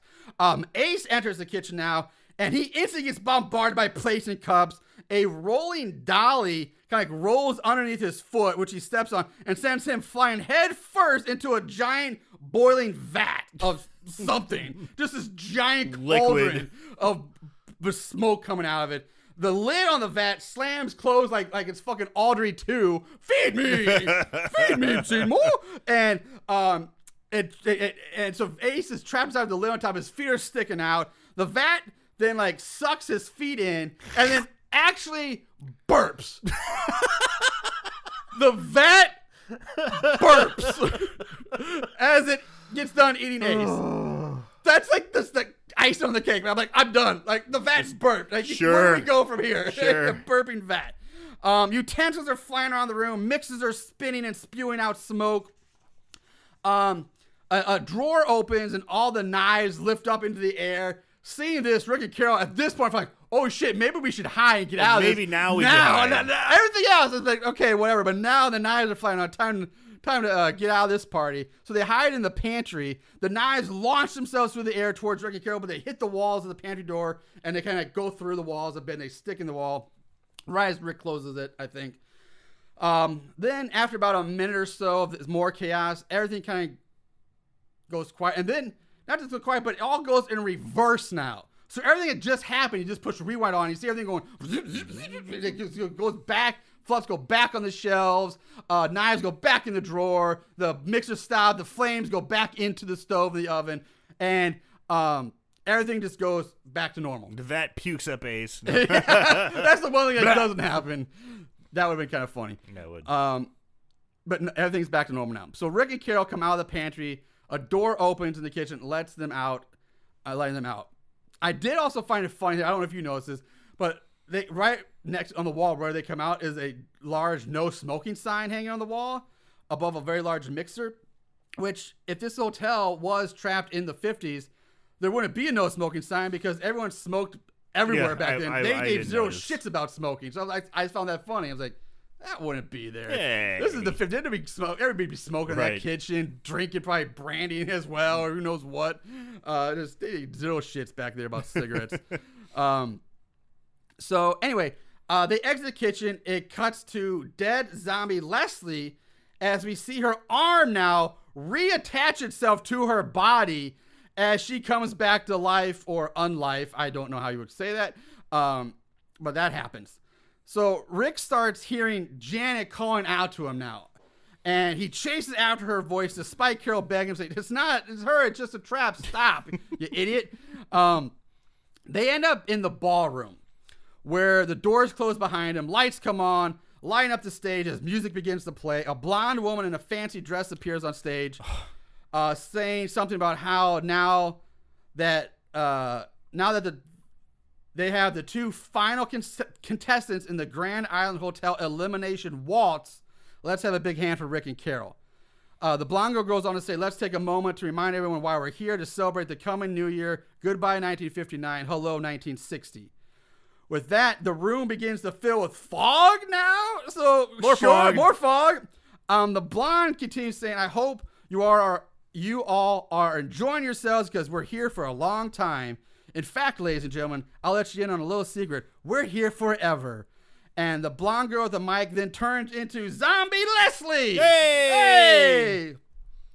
Rick demands to know what they want with them. So now Zombie Leslie goes into a completely useless exposition dump where nothing really gets explained all that well. And if it does, it's a very thin explanation at that. So she talks about how an experiment that went horribly wrong, that the government in their wisdom sent up a plane on New Year's Eve, a plane carrying a device that could change the structure of time and matter. What? This is some like Marvel Comics multiverse sci-fi crazy talk. You got to cover your bases, and I think they just did. You covered everything. It can alter matter. We can do anything we want. Yeah. This device could shatter time itself. The pilot crashed the plane here on Grand Island, locking us in time forever. Dead or alive, we are all caught in this awful, angry half-world where we can't escape ever. That's the explanation of what's happening. Sure. So let's take this back one step because this relates to the TV show that was on the TV where at that point they're talking about it was an anti-radar device that would make a plane invisible. But somehow by bending light, you're now bending time and acting like God is what the guy says. So we go from that to a device that could change the structure of time and matter, a device that would shatter time itself. What kind of device is this? I mean, I get the anti-radar thing. They like stealth planes, and I get that part. But how the fuck does bending light in a way suddenly act as shattering time and matter? This is insane. Like the level of what they're saying, I don't even know how to comprehend this. So it's 5G. Everyone's freaking out about 5G. It's going to destroy the world. It's 5G. That's what it is. That's the explanation. I just don't know. I'm just like the structure. I'm not even like. I'm not even worried. I'm not worried about that at all. This movie's been so fucking bonkers. I'm like, whatever. But at the same time, like, sure, that's probably the most perfect explanation of what's going on for this movie that you're going to get. I mean, we can do anything we want. Yeah, or do whatever. With that, the lights and music fade. Zombie Leslie disappears as well, and the doors open, letting Rick and Carol out. As they exit the ballroom, though, Zombie Leslie just pops up from behind a big sign, going, rah! Scares them and laughing away as Rick and Carol flee. So Rick and Carol end up back in the billiard room or the game room, where Carol suddenly gets grabbed by Zombie Spud, who pops up from fucking nowhere saying, hey, baby, you miss me? Rick grabs a pool cue, bashes it upside Zombie Spud's head. As soon as the cue makes contact with Spud, all the lights go dark, and then flashing red and green lights come on. The instant that cue hits his head. It's kind of cool. The walls come to life as sounds of girls screaming are heard, like long dead people trying to escape from the walls themselves. Because we get more of that elevator, like that the people coming out of the walls. Like there's faces and heads and arms coming out of the walls. The pool table comes to life and tries to run over Carol and Rick, but Rick pulls her out of the way in time. Zombie Ace now shows up. Carol then either kicks him or hits him with a low-hanging billiards lamp or something. I'm not sure. Either way, Ace stumbles for a moment, then gets run over by the pool table, which crushes him beneath its weight. Let that sink in. Now, a pinball table comes to life and starts rolling around the room, lights blinking, and the room fills with fog. Of course, because like I said, there's fog everywhere now in this movie. The fog ain't stopping. Zombie Spud pops back up behind Carol, grabbing her by the shoulders as another pair of hands seem to rise up from the floor, grab her on the legs. Rick gets back up, gets hit by a rolling ping pong table. He rolls across the pool table like a fucking like Jackie Chan type thing. Just does a roll across the pool table. Grabs a fucking axe from somewhere. I don't know what this thing, but it looks like an axe, or maybe it's a putter or something. I don't know. But God knows what it is or where he got it from. But he kills Zombie Spud with it by chopping it straight down into a skull. He picks up Carol, and the two of them jump on top of the pool table as it rolls around the room some more before coming to a stop. Surfing pool tables. Yeah, basically. Yeah, surfing pool tables. The lights come back on. The room goes back to normal. Rick and Carol get off the pool table and start to leave. But now the door bursts open, and in comes all of the zombies / ghosts of everyone who's died here. All the party goers we saw from the 1959 opening of the movie. They're Fucksville. They're fucked. The maid, the carney, the thugs, Leslie, Tom, and even Spud, who we just saw die. He's back again. Because guess who's back? Back again.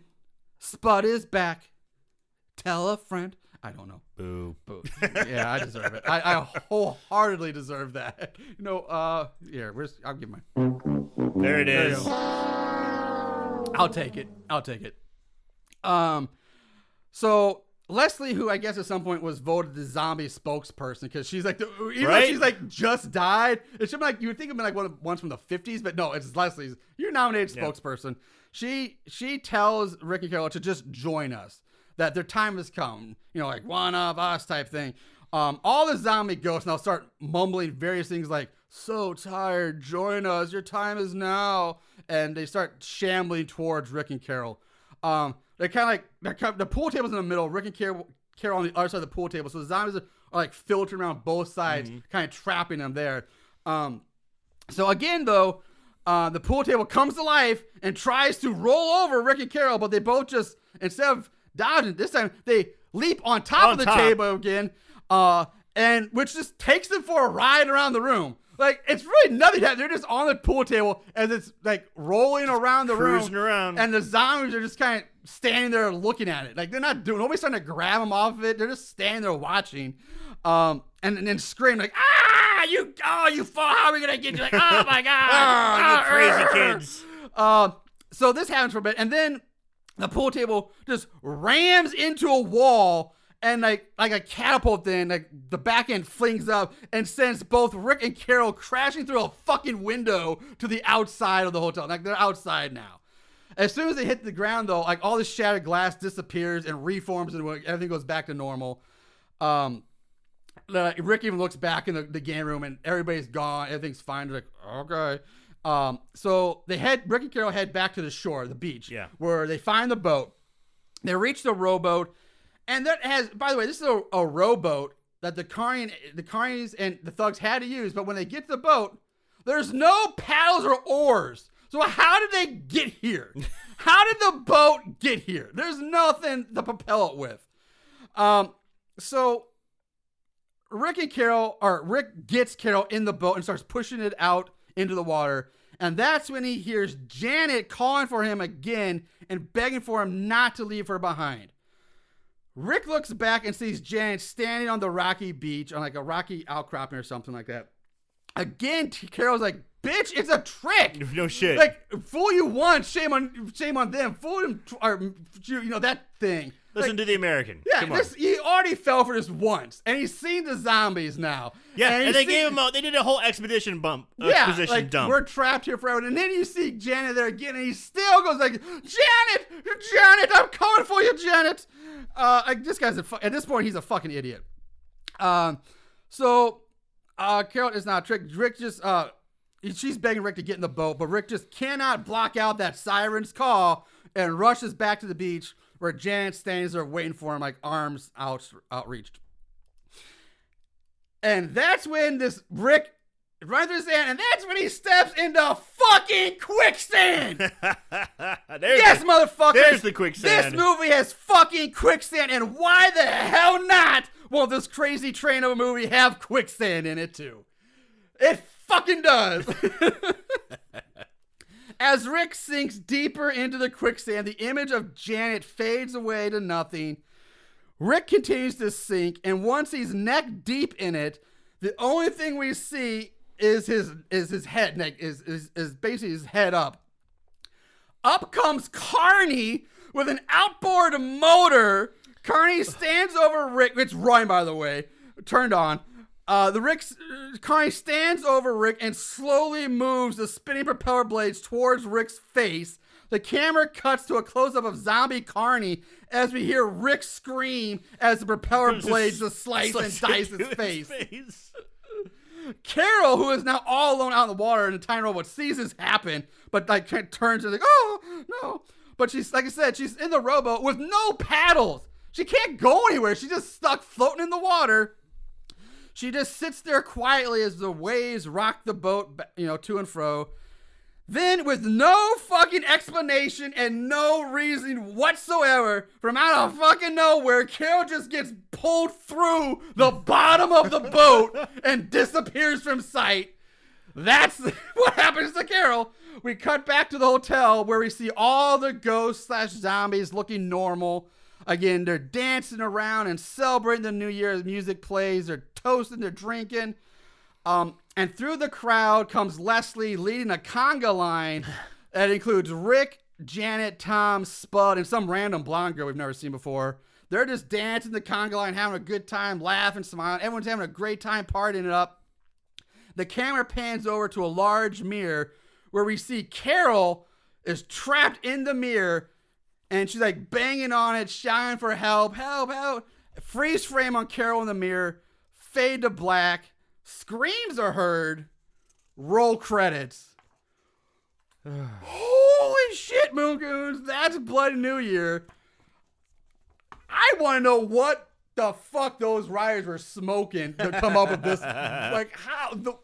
Can you imagine being in that writing room, that process? Like, what's gonna happen? How a seaweed monster comes out of the table. Okay, then what? A wooden vulture head comes out and bites her. Okay, then you open a door and there's a blizzard in the door. There's a blizzard there, and then yeah. Doing all the coke they can. Yeah, get that fuck quicksand. Yeah, how do we not have quicksand? We gotta get quicksand in there somehow. We'll throw it in at the end. Like, it's just so. I seriously, like, had I not seen this movie, if somebody tried to describe this movie to me, I'd be like, you're fucking lying. Just ridiculous. Just shut up. Yeah. Like, I would not believe this is real.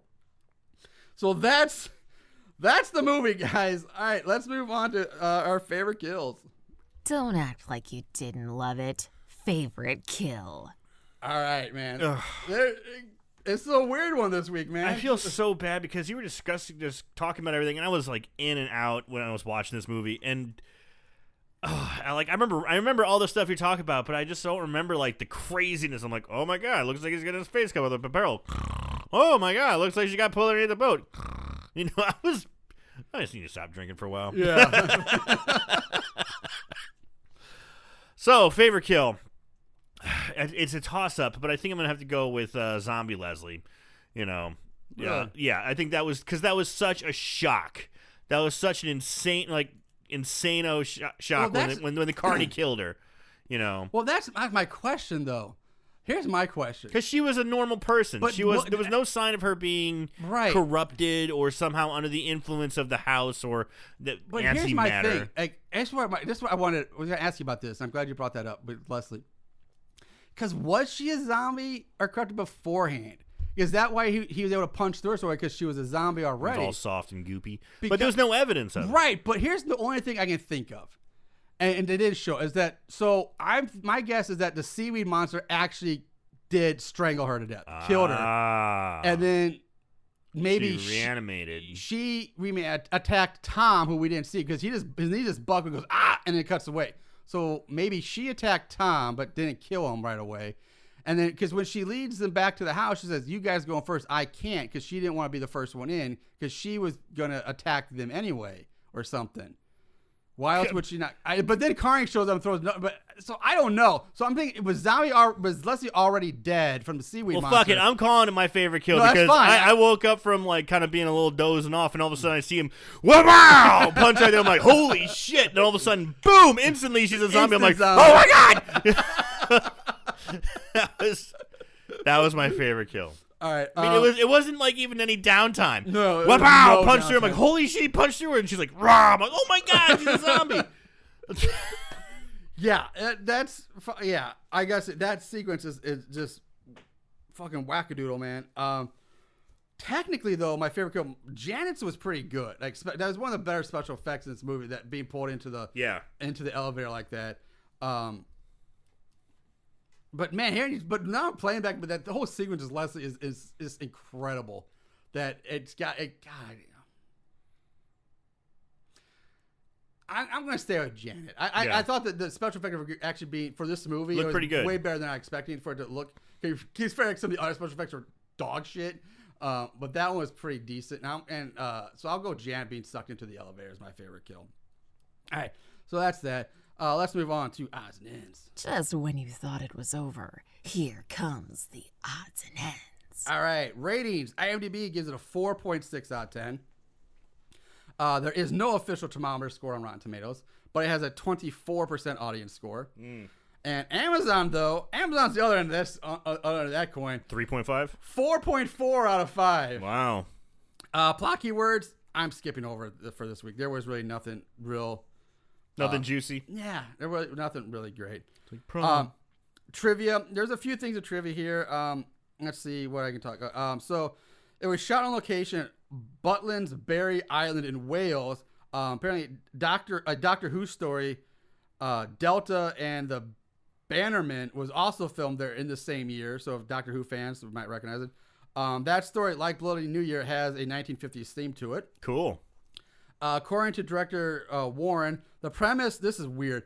The premise was inspired by the real-life contamination of a Scottish island as a result of a failed disease-controlled experiment. Interesting. Yeah. The extras playing the dancing hotel guests were members of the local rock and roll preservation society and worked unpaid. The stunt scene in which the character Rick opens the door of the cottage to find himself dangling over the cliff was actually performed by actor Mark Prowley without safety equipment. Jeez. So again, no safety equipment. Nothing. They didn't give a shit. Don't dangle yourself over a cliff edge. Hold on tight. Yeah. So director Warren commented negatively on the film. In one interview, he described Bloody New Year as a very terrible experience for me. In fact, it turned out to be a bloody nightmare. We had the wrong producers on that film, and they didn't know anything about horror. So the film lacks in every department, and by the end of it, my heart just wasn't in it. He added that the producers wanted to make the film cheaply and terribly quick, and that this was the derailment of to the detriment of the music and sound effects. And in another interview, Warren criticized the music, saying that it just didn't work. He added, "On the second day of dubbing, I must confess I gave up on the film. I'd run out of fight and just sat there and let them go through the motions." Warren said that his expressions on Bloody New Year put him off to making any more films, which did. This was his last movie he ever did. So, you frustrated him right out of the biz. Yeah. So that's all I got for trivia this week. So let's move on to Mortal Kombat Combat. At the end of this day, one shall stand, one shall fall.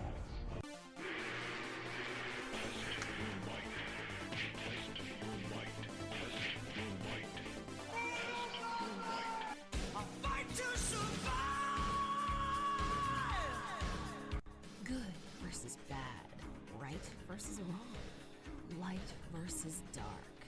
In the end, when the dust settles, who will be left standing after Mortal Kombat combat? All right.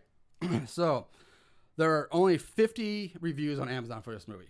67% of them are 5-star reviews, with only 6% being 1 star. So starting off with the 5 stars, Ryan Dalian writes simply, great movie, love it, 5 stars. From Mark Fulson, Mark Fuson, I love this movie. Bloody New Year's is a constant flow of total madness and bizarre moments. The kind of movie that you can't often believe and even often comprehend what is happening on screen. A lot of films can manage that for a little while or for a few scenes, but Bloody New Year uncorks consistent mind-twisting scenes that are immense fun to watch. If you could predict all the shit that happens in this one the first time you watch it, you might be the world's best psychic, because there's a lot of out of left field chaos here. I found most of the odd choices to be hilarious, or at least so offbeat that I had to take a second to process, but even the less memorable twists and turns are at least interesting to watch. Of course, if you need a serious, rational kind of horror narrative, Bloody New Year will frustrate you to no end, as little to nothing makes even the basic sense in this one.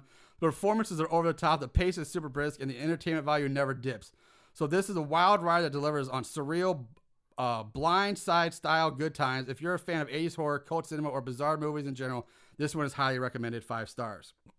Definitely agree with that. If you were able to predict this, you should probably be playing the lottery, because that's how random the shit was in this movie. Yeah. You have a better chance of probably striking the fucking Mega Millions than you do guessing what was going to happen in this fucking movie. Oh, 100%. So because that was all I could find on Amazon, I found a 10 out of 10 review on IMDb. We haven't done an IMDb in a while. No, from Jed Estes, entitled, "Why is this film the best movie ever made?" No, why this film is the best, not why. Yeah, why is it? Anyway, reasons this is the best movie ever made. 1, it was made in the 80s. 2, the film feels so lonely. Weird. 3, the last surviving guy and chick both die, and they are not the average teens love couple. 4, the music rules. Recipe for Romance has been stuck in my head for at least 5 years. 5, it's not mainstream. 6, the zombies look so crappy that you have to laugh. 7, it's my favorite movie. 8, the gang that hunts the kids down is a very good plot choice. Weird. 9, it's Australian. No, it's not. It's British. 10, no American could ever make a film this good. These are the reasons this movie rules. If you can think of any others, just post me a message. I love this film and want to start a club for it or something. Rock on! 10 out of 10. Right. No American can make a movie this good. Yeah, no American can make a movie this good. So, that's all I had for 5 stars. The rest, some of the others that were either not written or just like, DVD came in good shape. That always, yeah. So moving on to 1 star. From BS About Movies, or B and S About Movies. Also known as Time Warp Terror, this movie was inspired by 1950s horror films on this island where the kids get trapped. It's always 1959. It also has the band Cry No More all over it, lending it the perfect bit of 80s cheese that you may be looking for. Imagine The Beyond, but for kids. That's pretty much what this is. The final feature film directed by legendary British horror maker Norman J. Warman, a longtime resident of Video Nasty List. Always makes me think of shout out to Here Comes the Spooky, Assistant Jeff Notch. Like, we go over there. Hello, Nasty! There you go.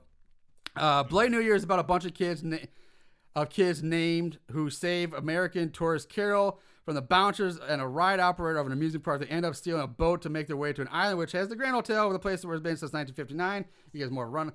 Is this like a whole review of the movie? We just did this. Yeah, so basically, okay, Aerospace Spud gets offed. Actually, just like Shakespeare, everyone dies, becomes a zombie, and all end up back in New Year's Eve party. Such as life and death in the resort areas of the UK, I guess. 1 star. So, I don't remember. I was a theater guy. I read a lot of Shakespeare. I don't remember a lot of Shakespeare people coming back as zombies. So. Yeah, right? Maybe a ghost here and there in Hamlet or Macbeth. I Is don't this remember the much of end zombies in Shakespeare. Is this the end of Shakespeare's zombie? And lastly, from Lord Zed, one stupid even after another. That's what it says. These people need to work on their writing and grammar. Just a little bit. In complete sentences. Here comes a series of stupid events starting with why the hell wasn't there any dialogue in the first 10 minutes of the movie? I mean, I felt Charlie Chaplin or Buster Keaton was going to waddle by. Second, why were those two thugs trying to kill them? I mean, what the hell did these kids do to deserve to be attacked by mindless brutes? They interrupted their fun of tormenting Carol. Right? Yeah. They interrupted them. They roughed them up. Why did the carnival workers side with them? Best question. Why they were paying customers. Next, what time warp? They were dead. What time warp? There was no bloody time warp. Time warp means they would either be really young, really old, or evolved into futuristic monsters. But that wasn't the case. A tablecloth becomes a monster, an elevator becomes a monster, and the dead become monsters. Next question, how the hell did the creeps from the carnival find them on the island? The boat sank. How could they find a sunk boat in thousands of miles of ocean? Really? Did the writer think at all? Lastly, bad ending. The last survivor gets on the long boat, it's a short little rowboat, long boat that brought them to the island and escaped. Then the other shoe drops and an unknown force pulls her through the bottom of the boat, kills her and sticks her in a mirror, and now she has to watch her friends at New Year's party while she's stuck in a mirror. That's garbage, and I gave it a lump of coal. 1 star. So, pretty accurate. Yeah. So that's what other people. Let's try to wrap our minds around this and bring it to a close here. Aaron, what are your final thoughts on Bloody New Year? Well, like the Brits, they like their tea, but this was not my cup of tea. I'm going to say so bad it's scary. It does have crazy shit that's happening, but it's just happening all the time. Right when you start off the movie, you have that kind of cool scene where that girl gets pulled through. I'm like, okay, we're going to have just like maybe a haunted house or jump scares. But then it just goes off the fucking rails in the first couple of minutes with the amusement park scene where the girl's driving the SUV through the house. The thugs are flying all over the place. They're doing West Side Story weapon reveals. They go off in the ocean. They sink their boat. It's just, it won't stop. There's no time to breathe, and it's not in a fun way. It's just constantly going. It doesn't feel like I didn't know anybody's fucking names half the time. There was zero character development. Yeah. We don't know anything about these people whatsoever. It's just constant crazy shit, which can be fun, but it had zero story development. I mean, like none. It was just like I felt like I was just watching like a pretty well produced series of home movies, like strung together of like special effects, like stuff we used to fucking do when we were kids. You know, like it didn't have anything there. There was no there. So yeah, so bad it's scary. The fun, crazy stuff, which was fun, which was crazy, was not enough to make me say, "Hey, watch this movie." Yeah. So yeah, I'm going so bad it's scary. Boo this man, people. Boo this man.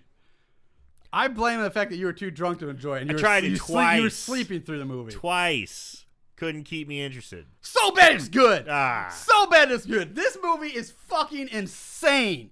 It is off the wall bonkers. I was not prepared for what this movie had in store for me. Is it bad? Yeah, but it is a wacky, just banana shit crazy ride that you gotta experience at least once. I mean, you don't have to watch it multiple times. Like, my God, you have to see this movie to believe it. Like, I'm reading these words. I've seen the movie, and I still don't believe it really happened. Like, it's nutty.